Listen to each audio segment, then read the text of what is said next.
அழியும் ஆத்துமாக்களுக்காக ஜெபிக்கும் அன்பு நேயர்களே, உங்களை இந்த வேத ஆராய்ச்சி நிகழ்ச்சியில் சந்தித்து வேத வசனங்களை ஆராய்வதில் மகிழ்ச்சி அடைகிறோம். இயேசு கிறிஸ்துவின் அன்பு நாம் எவ்வளவு விலகி சென்றாலும் நம்மை பின்தொடர்ந்து பிடிக்கிறது. நாம் எவ்வளவு பாக்கியவான்கள்! இஸ்ரவேல் ஜனங்கள் மீதும் அப்படியான அன்பு இருந்தால்தான் தேவன் மறுபடி தீர்க்கதரிசிகளை அனுப்பி அவர்களோடு இடைப்படுகிறார். அவரின் அன்பு அவ்வளவு பெரிது. இன்று நாமும் ஒருவேளை பின்வாங்கும் நிலையில் இருந்தால் தேவனோடு கூட ஒப்புரவாகி அவரின் அன்பை பெற்றுக்கொள்ள வாஞ்சிப்போம். உலகில் மிக பெரியது தேவனின் அன்பு மட்டுமே.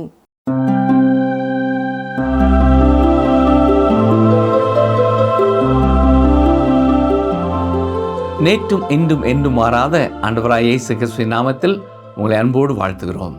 இன்று நாம் எரேமியா 15ஆம் அதிகாரம் முதல் 18ஆம் அதிகாரம் வரை சிந்திக்கப் போகிறோம். 15வது அதிகாரத்தை நாம் வாசித்து பார்க்கும் பொழுது, எரேமியா உள்ளம் உடைந்தவராக ஜனங்களுக்காக ஜெபிக்கும்படி கர்த்தரிடத்திலே செல்ல விரும்புகிறார். அது நல்ல ஒரு காரியம்தான். ஆனால் தேவன் எரேமியாவிற்கு செல்ல ஒரு செய்தி வைத்திருக்கிறார்.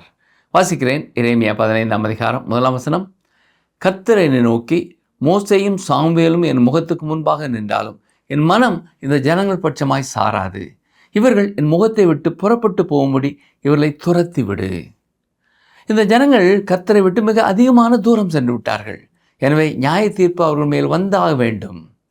திரும்பி வர முடியாத அளவு எல்லை கோட்டை அவர்கள் தாண்டி விட்டார்கள். கர்த்தர் எரேமியாவின் ஜெபத்தை கேட்கவில்லை என்று எரேமியா நினைக்கக்கூடாது. எரேமியா ஜெபித்ததில் எந்த தவறும் இல்லை. ஆனால் மோசேயும் சாமுவேலும் வந்து நின்றாலும் கர்த்தர் இப்பொழுது அவர்கள் ஜெபத்தை கேட்கப் போவதில்லை என்று சொல்லுகிறார். ஞாபகம் இருக்கிறதா? யாத்ராகமம் 32ஆம் அதிகாரத்திலே இஸ்ரவேல் ஜனங்களுக்காக மோசே தேவனிடத்திலே பரிந்து பேசினார். இஸ்ரவேல் ஜனங்களை அழிக்கப் போகிறேன் என்று கர்த்தர் கூறிய பொழுது மோசே அவர்களுக்காக மன்றாடினான். அந்த ஜெபத்தை கர்த்தர் கேட்டார். ஜனங்களை அழிக்காமல் விட்டு விட்டார். ஆனால் இப்பொழுது மோசேயே வந்து ஜனங்களுக்காக வேண்டிக் கொண்டாலும் அதனால் எந்த பயனும் இல்லை. மோசே போல சாமுவேலும் ஜனங்களுக்காக மன்றாடிய ஒரு மாமனிதர். மீண்டும் மீண்டும் அவர்களுக்கு நேராய் வந்த நியாய தீர்ப்பு சாமுவேலின் ஜெபத்தினாலே தவிர்க்கப்பட்டது. ஆனால் இப்பொழுது சாமுவேலே வந்து ஜனங்களுக்காக ஜெபித்தாலும் நியாய தீர்ப்பு தவிர்க்கப்பட முடியாதது என்று கர்த்தர் கூறுகிறார்.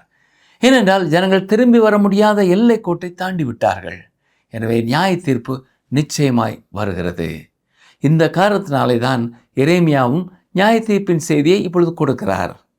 வாசிக்கிறேன். எரேமியா 15:5. எருசலேமே, யார் உன்மேல் இறங்குவார்கள்? யார் உன்மேல் பரிதவிப்பார்கள்? யார் உன்னிடத்திற்கு திரும்பி உன் சுக செய்தியை விசாரிப்பார்கள்? நீ என்னை விட்டு பின்வாங்கி போனாய். ஆகையால் என் கையை உனக்கு விரோதமாய் நீட்டி உன்னை அழிப்பேன். நான் பொறுத்து இளைத்து போனேன் என்று கர்த்தர் சொல்கிறார். நீ என்னை விட்டு பின்வாங்கி போனாய். அது மட்டுமல்ல, உங்கள் மனம் திரும்புதலை பொறுத்து இளைத்து போனேன் என்று கர்த்தர் கூறுகிறார். அவர்கள் கர்த்தரிடத்திலே வந்தார்கள். இனி நாங்கள் சரியாய் வாழ்வோம் என்று வாக்கு பண்ணினார்கள். ஆனால் மீண்டும் பழைய பாவத்திற்குள்ளேயே சென்று விட்டார்கள். இந்த காரியங்களால் இளைத்து போனேன். எனவே இப்பொழுது அவர்களை நான் நியாயம் தீர்க்கும்படியாய் வந்துவிட்டேன் என்று கர்த்தர் சொல்கிறார். தொடர்ந்து வரும் வசனங்களிலே நெகேமியாவின் மனவேதனையை பார்க்கிறோம். எரேமியாவின் செய்தி எரேமியாவுக்கு பேர் புகழை கொண்டு வரவில்லை. யோசியா ராஜா எரேமியாவின் நண்பர். ஆனால் யோயாக்கீம் அப்படி அல்ல. யோயாக்கீம் தீமை செய்கிற ஒரு மனிதன். இவனை பொறுத்தமட்டிலும் எரேமியா நறுமண தைலத்தில் விழுந்த ஒரு ஈயை போல காணப்பட்டார். பிரச்சனையை உண்டு பண்ணுகிற ஒருவராகவே யோயாக்கீம் எரேமியாவை பார்த்தான். அழும் தீர்க்கதரிசியான எரேமியா கடினமான ஒரு செய்தியை கூற வேண்டியது உண்மையாக இருந்தாலும் அவருக்கு இருக்கும் வேடிக்கை உணர்வை சற்றே கவனியுங்கள். கர்த்தரிடத்திலே போய் அவர் என்ன சொல்கிறார்? வாசிக்கிறேன். எரேமியா 15:10. என் தாயே, தேசத்துக்கெல்லாம் வழக்குக்கும் வாதுக்கும் உள்ளானவனாய் இருக்கும்படி என்னை நீ பெற்றாயே. ஐயோ, நான் அவர்களுக்கு வட்டிக்கு கொடுத்ததுமில்லை, அவர்கள் எனக்கு வட்டிக்கு கொடுத்ததுமில்லை. ஆனாலும் எல்லாரும் என்னை சபிக்கிறார்கள். இங்கே எரேமியா சொல்வது என்ன? ஆண்டவரே, யாருக்கும் என்மேல் விருப்பம் இல்லை. நான் அவர்களிடத்தில் வட்டிக்கு கடன் வாங்கவும் இல்லை, அவர்களுக்கு கடன் கொடுக்கவும் இல்லை என்கிறார். உன் நண்பனை நீ இழக்க வேண்டுமென்றால் அவனுக்கு கடன் கொடுத்துப்பார் என்ற வழக்க சொல் இன்னும் இருக்கிறது. நாம் ஒரே கடையில் அனுதினமும் போய் பொருட்களை வாங்கினாலும் அங்கே ஒட்டப்பட்டு இருக்கும் வாசகம் கூறுவதென்ன? கடன் அன்பை முறிக்கும். கிறிஸ்துவை அறிந்தவர்களாக இருந்தாலும் கடன் அவர்கள் அன்பையும் முறிக்கிறதா இருக்கிறது. ஒருவர் ஒரு வியாபாரம் செய்ய திட்டமிட்டார். சீக்கிரமாக மிக அதிகமாக சம்பாதிக்கலாம் என்று நண்பர் ஒருவரிடத்திலே கடன் வாங்கி தொழிலை தொடங்கினார். ஆனால் அவர் எதிர்பார்த்தது போல நடைபெறவில்லை. பணம் அத்தனையும் நஷ்டமானது. கடன் வாங்கின அவரோடு அவருடைய நட்பும் முறிந்து போனது.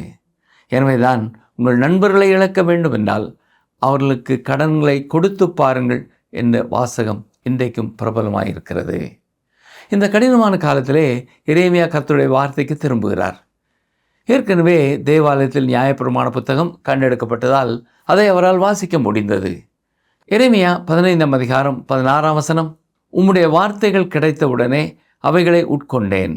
உம்முடைய வார்த்தைகள் எனக்கு சந்தோஷமும் என் இருதயத்துக்கு மகிழ்ச்சியுமாய் இருந்தது. சேனைகளின் தேவனாய கர்த்தாவே, உம்முடைய நாமம் எனக்கு தரிக்கப்பட்டிருக்கிறது. கர்த்தருடைய வேதத்திலே தான் எரேமியா ஆறுதல் பெற்றார். அதை உட்கொண்டார். அது ஜீரணித்து அவருடைய வாழ்க்கையின் ஒரு பகுதியானது. பிரியமானவர்களே, இன்றும் நாம் எத்தனை அதிகமாய் வேதத்தை கற்றுக்கொள்ள வேண்டியது இருக்கிறது இல்லையா?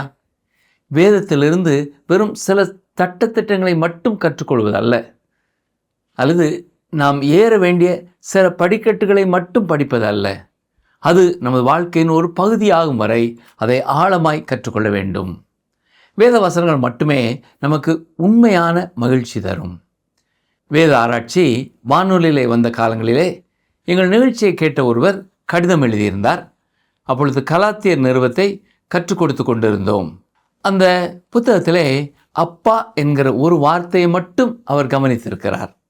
அது அவரை அப்படியே ஈர்த்து பிடித்து கொண்டது. இன்றும் கர்த்தர் தம்முடைய வார்த்தைகளை பயன்படுத்துகிறார். ஒவ்வொருவருடைய வாழ்க்கைக்கும் வேத வசனம் எவ்வளவு முக்கியமானது இல்லையா? இப்பொழுது எரேமியா மிகவும் இக்கட்டான ஒரு சூழ்நிலையிலே இருக்கிறார். அவருடைய சொந்த ஊர் அவரை புறக்கணித்து விட்டது. அவருடைய சொந்த குடும்பத்தினர் அவரை புறக்கணித்து விட்டார்கள். சொல்லப்போனால் அவர் வாழ்க்கையே ஆபத்தான ஒரு நிலையிலே இருந்தது. கவனிங்கள், வாசிக்கிறேன். எரேமியா 15ஆம் அதிகாரம் 20-21 வசனங்கள். உன்னை இந்த ஜனத்துக்கு எதிரே அரணான வெண்கல அலங்கமாக்குவேன். அவர்கள் உனக்கு விரோதமாக யுத்தம் பண்ணுவார்கள், ஆனாலும் உன்னை மேற்கொள்ள மாட்டார்கள். உன்னை ரட்சிப்பதற்காகவும் உன்னை தப்புவிப்பதற்காகவும் நான் உன்னுடனே இருக்கிறேன் என்று கர்த்தர் சொல்லுகிறார். நான் உன்னை பொல்லாதவர்களின் கைக்கு தப்புவித்து உன்னை பலவந்தரின் கைக்கு நீங்களாக்கி விடுவேன் என்கிறார். இங்கே கர்த்தர் எரேமியாவுக்கு சொல்லுவது என்ன? நீ தொடர்ந்து முன்னணியிலே நின்று உன் பணியை செய். நானே உனக்கு துணை நிற்கிறேன். நான் உன்னை விடுவிப்பேன் என்கிறார். இன்றும் கர்த்தருடைய ஊழியர்களுக்கு துணை நிற்பவர் கர்த்தர் மட்டுமே. தொடர்ந்து 16-17 அதிகாரங்களையும் படிப்போம். இங்கே நாம் பார்ப்பது போல எரேமியாவை திருமணம் செய்ய வேண்டாம் என்று கர்த்தர் கூறுகிறார். காலங்கள் வர வர கடினமாய் கொண்டிருக்கிறது. யூதா ராஜ்யம் நம்பிக்கையின் எல்லைக்கு வந்துவிட்டது. இந்த குறிப்பிட்ட காலத்தை கொண்டு கணக்கிடும் பொழுது சுமார் 10 ஆண்டுகளுக்குள்ளாக எருசலேம் அழிக்கப்பட போகிறது. வசனம் என்ன சொல்கிறது? எரேமியா 16ஆம் அதிகாரம் 1 முதல் 4 வரை பாருங்கள். கர்த்தருடைய வார்த்தை எனக்கு உண்டாகி அவர், நீ பெண்ணை விவாகம் பண்ண வேண்டாம், இவ்விடத்தில் உனக்கு குமாரரும் குமாரத்திகளும் இருக்க வேண்டாம் என்றார். இவ்விடத்தில் பிறக்கிற குமாரரையும் குமாரத்திகளையும், இந்த தேசத்தில் அவர்களை பெற்ற தாய்களையும் அவர்களை பெற்ற பிதாக்களையும் குறித்து கர்த்தர் சொல்கிறது என்னவென்றால், மகா கொடிய வியாதிகளால் சாவார்கள். அவர்களுக்காக புலம்புவாரும் அவர்களை அடக்கம் பண்ணுவாரும் இல்லை. நிலத்தின் மேல் எருவாவார்கள். பட்டயத்தாலும் பஞ்சத்தாலும் மடிந்து போவார்கள். அவளுடைய பிரேதம் ஆகாயத்து பறவைகளுக்கும் பூமியின் மிருகங்களுக்கும் இரையாகும். வரப்போகும் பயங்கரத்தை குறித்து கர்த்தர் எரேமியாவுக்கு வெளிப்படுத்துகிறார். எனவே எரேமியாவை பார்த்து நீ திருமணம் செய்ய வேண்டாம் என்று கூறுகிறார். இதற்கான காரணம் வெளிப்படையாக நாம் அறிந்து கொள்ளக்கூடிய ஒன்றுதான். 137ஆம் சங்கீதத்தை வாசித்து பார்ப்பீர்கள் என்றால் இது சிறையிருப்பிற்கு பின் எழுதப்பட்டவை. அந்நாட்களிலே சிறு பிள்ளைகளின் நிலை என்ன ஆனது என்பதை கடைசி 2 வசனங்களிலே நாம் படிக்கலாம். அங்கே பாபிலோனின் அழிவை குறித்து சொல்லப்பட்டிருக்கிறது. ஒரு காலத்திலே அவர்கள் எருசலேமிற்கு செய்த அதே காரியம் பாபிலோனுக்கு செய்யப்படும் என்று கூறப்பட்டிருக்கிறது. கவனிங்கள், வாசிக்கிறேன். சங்கீதம் 137 7-8 வசனங்கள். பாபிலோன் குமாரத்தியே, பாழாய் போகிறவளே, நீ எங்களுக்கு செய்தபடி உனக்கு பதில் செய்கிறவன் பாக்கியவான். உன் குழந்தைகளை பிடித்து கல்லின் மேல் மோதி அடிக்கிறவன் பாக்கியவான். நேபுகாத்நேச்சார் எருசலேமை கைப்பற்றிய பொழுது போர் வீரர்கள் சிறு பிள்ளைகளை பிடித்து அவர்கள் தலையை கல்லில் அடித்திருக்கிறார்கள். இப்படிப்பட்ட நிகழ்வுகளின் வேதனை எரேமியாவை பாதிக்கக்கூடாது என்பதற்காகத்தான் தேவன் அவனை திருமணம் செய்ய வேண்டாம் என்று கூறினார். சில சூழ்நிலைகளிலே குழந்தைகளை உலகத்திற்குள்ளே கொண்டு வராமல் இருப்பது நல்லது. நாம் வாழும் இந்த காலத்தையே சற்றே எண்ணி பாருங்கள். நாம் குழந்தைகளாய் இருந்த காலத்தில் நாம் அனுபவித்த நன்மைகளையும் கிருபைகளையும் இந்த நாட்களில் வாழும் குழந்தைகள் இழந்தவர்களாய் இருக்கிறார்கள். பெற்றோர் மற்ற பல காரியங்களிலே ஈடுபட வேண்டும் என்பதற்காக பிள்ளைகளை நீண்ட நேரம் தொலைக்காட்சி முன் உட்கார்ந்து அதிக நேரம் செலவு செய்ய அனுமதிப்பதால் எத்தனை பிள்ளைகள் கண்கள் பாதிக்கப்பட்டிருக்கின்றன இல்லையா? இன்னும் பிள்ளைகளுக்கு தங்கள் கவனத்தையோ நேரத்தையோ கொடுக்க விருப்பமில்லாத பெற்றோர் நீண்ட நேரம் தங்கள் பிள்ளைகள் கரங்களிலே மொபைல் ஃபோனை கொடுப்பது எத்தனை கொடுமை! பிள்ளைகள் மேல் உண்மையான அன்பு இல்லாத பெற்றோருக்காக இந்நாட்களிலே நாம் அதிகம் கருத்தோடு ஜெபிக்க கடமைப்பட்டிருக்கிறோம். அதுபோல தவறான காரியங்களிலே நேரத்தை வீணடிக்கும் பிள்ளைகளுக்காகவும் நாம் கருத்தோடு ஜெபிக்க வேண்டும். அன்று வர இருந்த வேதனைகளை எரேமியாவின் பிள்ளைகள் தவிர்க்க வேண்டும் என்பதற்காகத்தான் எரேமியாவை பார்த்து கர்த்தர் திருமணம் செய்ய வேண்டாம் என்று கூறினார். எரேமியா 16ஆம் அதிகாரம் 14-15 வசனங்களை பாருங்கள். ஆதலால் இதோ நாட்கள் வரும், அப்பொழுது இஸ்ரவேல் புத்திரரை எகிப்து தேசத்திலிருந்து வரப்படின கர்த்தருடைய ஜீவனை கொண்டு இனிமேல் சத்தியம் பண்ணாமல் இஸ்ரவேல் புத்திரரை வடதேசத்திலும் தாம் அவர்களை துரத்திவிட்ட எல்லா தேசங்களிலும் இருந்து வரப்படின கர்த்தருடைய ஜீவனை கொண்டு சத்தியம் பண்ணுவார்கள். நான் அவர்கள் பிதாக்களுக்கு கொடுத்த அவருடைய தேசத்துக்கு அவர்களை திரும்பி வர பண்ணுவேன் என்று கர்த்தர் சொல்கிறார்.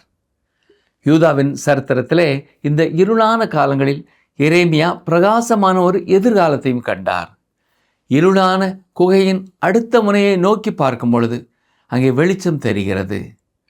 எல்லா தீர்க்கதரிசிகளின் எழுத்துக்களிலும் இந்த சத்தியம் வெளிப்படுகிறது. மிகவும் இருளான சூழ்நிலையின் மத்தியிலேயும் எதிர்காலத்தின் நம்பிக்கையை தீர்க்கதரிசிகள் கண்டார்கள்.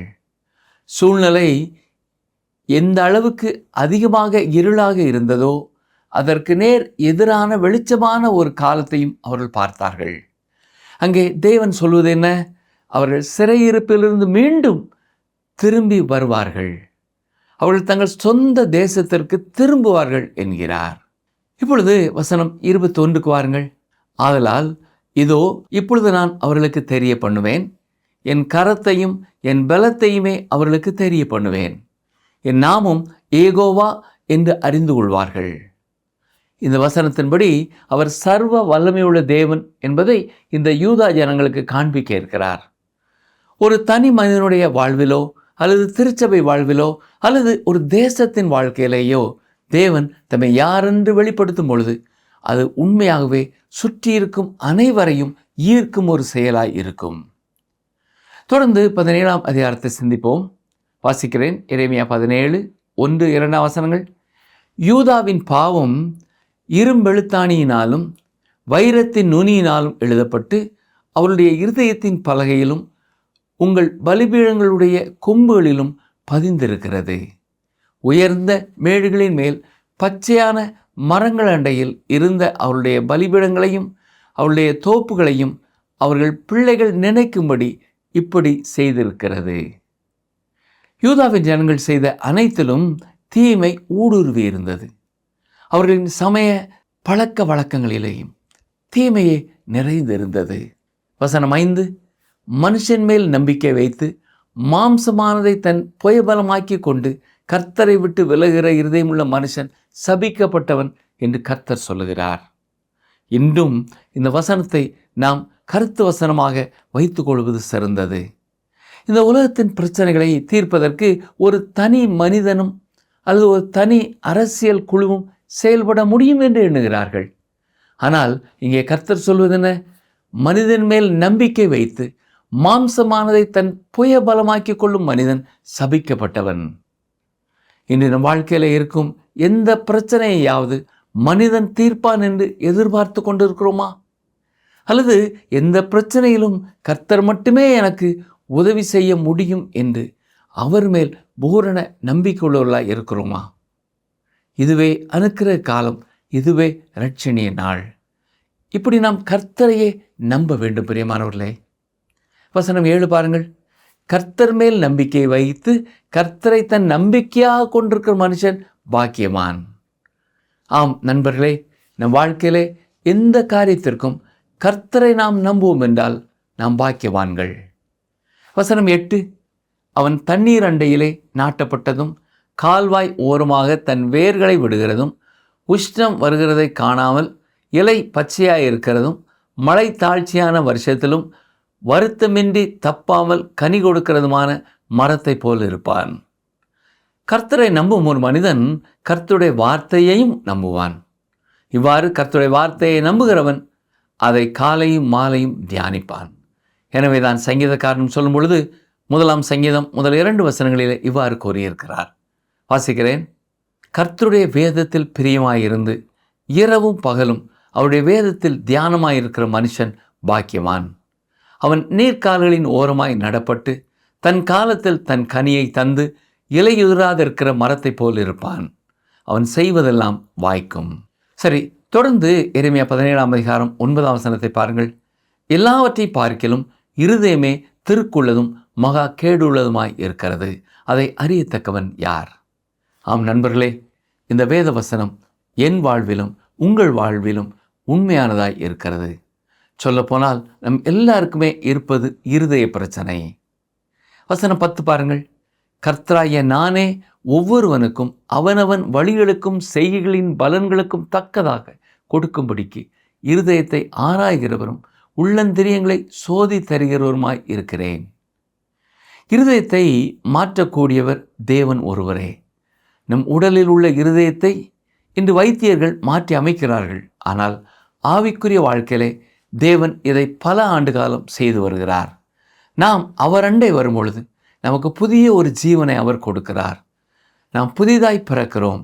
நமக்கு புதிய ஒரு தன்மையை அவர் தருகிறார்.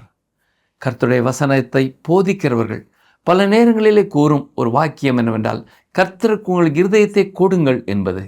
ஆனால் பழைய அழுக்கான கந்தையான நம்முடைய இருதயத்தை நாம் அவருக்கு கொடுக்க முடியாது. இருதயமே திருக்குள்ளதும் மகா கேடுள்ளதுமாய் இருக்கிறது.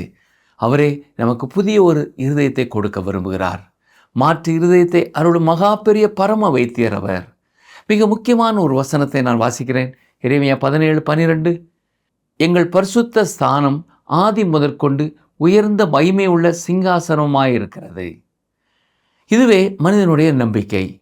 எல்லா மனிதனுடைய இருதயமும் பொல்லாங்கானதும் கேடானதும் அழுக்கானதும் கந்தையானதும் என்றாலும் நம் அனைவருக்கும் ஒரு பரிசுத்தமான மகிமை உள்ள சிங்காசனம் இருக்கிறது. தேவனுடைய பரிசுத்த ஸ்தலம் அவரை ஆராதிக்கும் ஒரு இடம் மட்டுமல்ல, அது பாதுகாவலான ஒரு இடம், சமாதானத்தின் ஒரு இல்லம். இஸ்ரவேல் ஜனங்களுக்கு தேவன் சில அடைக்கல பட்டணங்களை கொடுத்தார். அறியாமல் மற்றொருவர் வாழ்விற்கு தீங்கு விளைவித்து விடும் ஒருவர் அங்கே சென்று பாதுகாவலாய் இருக்க முடியும். பிரியமானவர்களே, இந்த நாட்கள் மிகவும் கொடூரமான நாட்களாய் இருக்கிறது. பட்டணங்களின் தெருக்களிலே நடந்து செல்வதும் ஆபத்தாய் இருக்கிறது. நாம் வீடுகளுக்குள் இருந்தாலும் உலகத்தின் மறுபக்கத்திலிருந்து வரும் ஏவுகணையும் நம்மை தாக்க முடியும். பாதுகாவலுக்காக நாம் எங்கேயும் செல்ல முடியாது. தேவனுடைய கூடாரம் நமக்கு உண்டு. அதுதான் மகிமையுள்ள உன்னதமான சிங்காசனம். நீங்களும் நானும் பாதுகாவலாக செல்லக்கூடிய ஒரே ஒரு இடம் அதுதான். நாம் அங்கே வந்து சேரும்படி கர்த்தர் நமக்கு அழைப்பு கொடுக்கிறார். கவனிங்கள், வாசிக்கிறேன். எபிரேயர் 10 அதிகாரம் 19 முதல் 22 வரை. ஆகையால் சகோதரரே, நாம் பரிசுத்த ஸ்தலத்தில் பிரவேசிப்பதற்கு இயேசுவானவர் தமது மாம்சமாகிய திரையின் வழியாய் புதிதும் ஜீவனுமான மார்க்கத்தை நமக்கு உண்டு பண்ணினபடியால் அந்த மார்க்கத்தின் வழியாய் பிரவேசிப்பதற்கு அவருடைய இரத்தத்தினாலே நமக்கு தைரியம் உண்டாயிருக்கும்படியினாலும் தேவனுடைய வீட்டின் மேல் அதிகாரியான மகா ஆசாரியர் நமக்கு ஒருவர் இருக்கிறபடியினாலும் துர்மனசாட்சி நீங்க தெளிக்கப்பட்ட இருதயமுள்ளவர்களாயும் சுத்த ஜலத்தால் கழுவப்பட்ட சரீரமுள்ளவர்களாயும் உண்மை உள்ள இருதயத்தோடும் விசுவாசத்தின் பூரண நிச்சயத்தோடும் சேர கடவோம். பிரியமான சகோதரனே, சகோதரியே, நமக்காக பரிந்து பேசும் ஒருவர் இருப்பதால் நாமும் விசுவாசத்தோடு அவருடைய கிருபை ஆசனத்தண்டையிலே சேரலாம். இன்று உங்கள் மனபாரம் எதுவாக இருந்தாலும், அது பாவ பாரமாக இருந்தாலும், உலகத்தின் பாரமாக இருந்தாலும், விசுவாசத்தோடு அவரண்டை வாருங்கள். என்னிடத்தில் வருவோனை ஒருபொழுதும் நான் புறம்பே தழுவதில்லை என்று கூறியிருப்பவர் உங்களையும் ஏற்றுக்கொண்டு உங்களுக்கு உதவி செய்ய வல்லமை உள்ளவராய் இருக்கிறார். தொடர்ந்து 18ஆம் அதிகாரத்தை பார்ப்போம். இப்பொழுது எரேமியாவோடு கூட நாம் ஒரு குயவன் வீட்டிற்கு செல்வோம். அதிநவீனமானவர்களையும் பாவத்தினால் கடினப்பட்டவர்களையும் கர்த்தருடைய வார்த்தையை கேட்க செய்வது கடினமானது. எனவே தேவன் யூதா தேசத்திற்கு ஒரு அடையாளத்தை வைத்திருக்கிறார். நாமும் கற்றுக்கொள்ளும்படியாக ஒரு பொருளை கொண்டு கற்றுக் கொடுக்கிறார். கவனிங்கள், வாசிக்கிறேன். எரேமியா 18 முதல் 6 வசனங்கள். கர்த்தரால் எரேமியாவுக்கு உண்டான வசனம். நீ எழுந்து குயவன் வீட்டிற்கு போ, அங்கே என் வார்த்தைகளை உனக்கு தெரிவிப்பேன் என்றார். அப்படியே நான் குயவன் வீட்டிற்கு போனேன். இதோ அவன் திரியையினாலே வனைந்து கொண்டிருந்தான். குயவன் வனைந்து கொண்டிருந்த மண்பாண்டம் அவன் கையிலே கெட்டு போயிற்று. அப்பொழுது அதை திருத்தமாய் செய்யும்படிக்கு தன் பார்வைக்கு சரியாய் கண்டபடி குயவன் அதை திரும்ப வேறே பாண்டமாக வனைந்தான். அப்பொழுது கர்த்தருடைய வசனம் எனக்கு உண்டாகி அவர், இஸ்ரவேல் குடும்பத்தாரே, இந்த குயவன் செய்தது போல நான் உங்களுக்கு செய்யக்கூடாதோ என்று கர்த்தர் சொல்லுகிறார். இதோ இஸ்ரவேல் வீட்டாரே, களிமண் குயவன் கையில் இருக்கிறது போல நீங்கள் என் கையில் இருக்கிறீர்கள். ஒருமுறை இந்த வேத பகுதியை ஒரு திருச்சபையிலே போதகர் ஒருவர் போதிக்க முடிவு செய்தார். மக்கள் தெளிவாக அறிந்து கொள்ள வேண்டும் என்பதற்காக ஒரு குயவனை அழைத்து அவர் செய்தி கொடுக்கும் பொழுது ஆலயத்தின் முன்பகுதியில் ஒரு பாத்திரத்தை வனையும்படியாய் செய்தார். இதை குறித்து அவர் சொல்லும் பொழுது, அது ஒரு சாதாரண செய்முறைதான், ஆனால் மீண்டும் இதை நான் செய்ய மாட்டேன். ஏனென்றால் அங்கு பலர் என்னுடைய செய்தியை கேட்பதை விட மண்பாண்டம் செய்யப்படுவதையே கவனித்து கொண்டிருந்தார்கள் என்று கூறுகிறார். தமிழ்நாட்டிலும் பல இடங்களிலே மண்பாண்டம் செய்யும் இடங்கள் இருக்கின்றன. நீங்கள் அங்கே சென்று பார்ப்பீர்கள் என்றால் உங்கள் கவனத்தை கவரும் 2 முக்கியமான இடங்களை அங்கே பார்க்கலாம். ஒன்று, மண்பாண்டங்கள் செய்யப்படுவதற்காக வைக்கப்பட்டிருக்கும் மண் மேடுகள். அதை பார்க்கும் பொழுது இது எதற்கு பயன்படும் என்பது போல தான் நமக்கு தெரியும். மற்றொரு இடம், சிறப்பாக செய்யப்பட்ட மண்பாண்டங்கள் வைக்கப்பட்டிருக்கும் வரவேற்பறை. இங்கே வைக்கப்பட்டிருக்கும் பாத்திரங்கள் விலை அதிகமானதாகவும் மிக நேர்த்தியாக செய்யப்பட்டதாகவும் இருக்கும். மண்பாண்டம் செய்யும் இடத்திலே உள்ளே போய் பார்ப்பீர்கள் என்றால் இங்கே பலர் வேலை செய்து கொண்டிருப்பார்கள். அநேக சக்கரங்கள் அங்கே இருக்கும். காலால் மிதித்து அதை சுழற்றக்கூடிய அமைப்புகள் இருக்கும். இந்நாட்களிலே மோட்டார் பொருத்தப்பட்ட சக்கரங்களும் உண்டு. அங்கே வேலை செய்பவர்கள் அந்த அசுத்தமாய் காணப்பட்ட ஒழுங்கற்ற களிமண்ணை கொண்டு மிக அழகான பாத்திரங்களை வனைகிறார்கள். கட்டிடத்தின் பின்புறம் இருந்த மண் குவியல் செய்து முடிக்கப்பட்ட பாத்திரங்களாக மாறும் இடைப்பட்ட காலத்தில் சக்கரத்திலே வைத்து அவை வனையப்படுகின்றன. இப்படிப்பட்ட ஒரு இடத்திற்குத்தான் எரேமியாவை தேவன் அனுப்பினார். அங்கே எரேமியாவிற்கு ஒரு செய்தி சொல்ல வேண்டியது இருந்தது. அது மிக எளிமையான ஒரு செய்தி. எரேமியா மூலமாய் தேவன் கொடுக்கும் ஒவ்வொரு உதாரணங்களுமே மிக எளிமையானவையாய், எளிதாய் புரிந்து கொள்ளக்கூடியவனாய் இருக்கின்றன. தேவனே குயவன், இஸ்ரவேல் ஜனங்கள் தான் அந்த களிமண். மனுக்குலம் முழுமைக்கும் இந்த உதாரணத்தை ஒப்பிட முடியும். அது மட்டுமல்ல, ஒவ்வொரு தனி மனிதனையும் இந்த உதாரணத்துடன் ஒப்பிட முடியும். நாம் ஒவ்வொருவரும் களிமண்ணாய் இருக்கிறோம். நம்மை குறித்து யார் என்ன சொன்னாலும் நாம் தேவனுடைய கரத்திலே களிமண்ணாய் இருக்கிறோம். இந்த குயவன் மற்றும் களிமண் உதாரணம் புதிய ஏற்பாட்டிலையும் சொல்லப்பட்டிருக்கிறது. ரோமர் 9ஆம் அதிகாரம் 21ஆம் வசனத்திலே பவுல் இவ்வாறு கூறியிருக்கிறார், மிதியிட்ட ஒரே களிமண்ணினாலே குயவன் ஒரு பாத்திரத்தை கனமான காரியத்துக்கும் ஒரு பாத்திரத்தை கனவீனமான காரியத்துக்கும் பண்ணுகிறதற்கு மண்ணின் மேல் அவனுக்கு அதிகாரம் இல்லையோ? மேலும் 2 தீமோத்தேயு 2ஆம் அதிகாரம் 21ஆம் வசனத்திலே சொல்லும் பொழுதும், ஆகையால் ஒருவன் இவைகளை விட்டு தன்னை சுத்திகரித்து கொண்டால் அவன் பரிசுத்தமாக்கப்பட்டதும் எஜமானுக்கு உபயோகமானதும் எந்த நற்கிரியைக்கும் ஆயத்தமாக்கப்பட்டதுமான கனத்துக்குரிய பாத்திரமாய் இருப்பான்.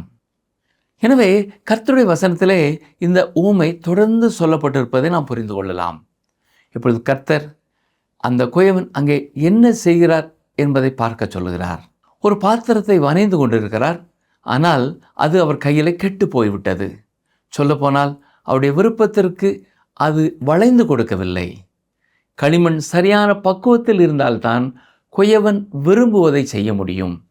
ஒருவேளை அது மிக கடினமானதாகவோ அல்லது மிக மென்மையானதாகவோ இருந்தால் உடனே அதை தனியாய் தூக்கி வைத்துவிட்டு அதற்கு பின் அதை வேறொரு பாத்திரமாக வனைந்து விடுகிறான். இந்த பகுதியில் 2 காரியங்களை நாம் புரிந்து கொள்ள வேண்டும். ஒன்று, குயவனின் வல்லமை. இரண்டாவதாக, களிமண்ணின் தன்மை.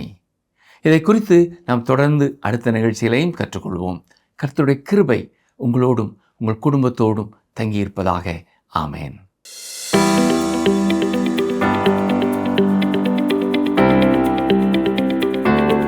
மழைத்தாழ்ச்சியான வருஷத்தில் வருத்தமின்றி தப்பாமல் கனி கொடுக்கும் மரம் போல இருப்பது யார்? மழைத்தாழ்ச்சியான வருஷத்தில் வருத்தமின்றி தப்பாமல் கனி கொடுக்கும் மரம் போல இருப்பது யார்? ஆப்ஷன் ஏ, கர்த்தரை நம்பிக்கையாக கொண்டிருக்கிற மனுஷன். ஆப்ஷன் பி, தண்ணீர்கள் அண்டையில் நடப்பட்ட மரம். ஆப்ஷன் சி, துன்மார்க்கன். இன்றைய கேள்விக்கான சரியான பதிலை 9962032803 என்ற எண்ணிற்கு வாட்ஸ்அப் மூலம் அனுப்புங்கள்.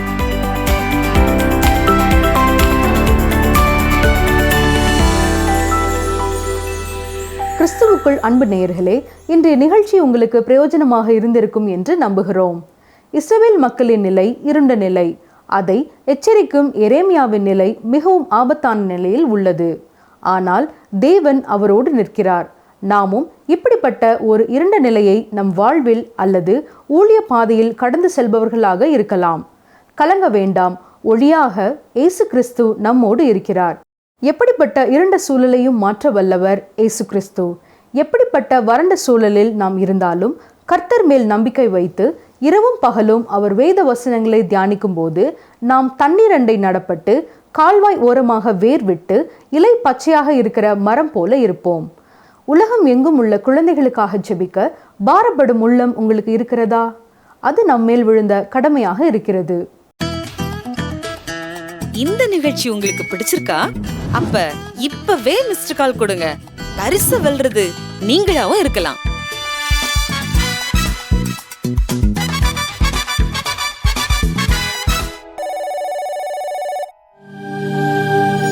தெய்வ வாக்கு.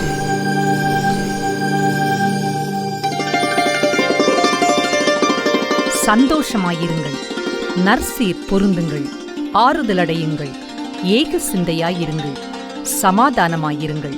அப்பொழுது அன்புக்கும் சமாதானத்துக்கும் காரணராகிய தேவன் உங்களோடே கூட இருப்பார். 2 கொரிந்தியர் 13:11.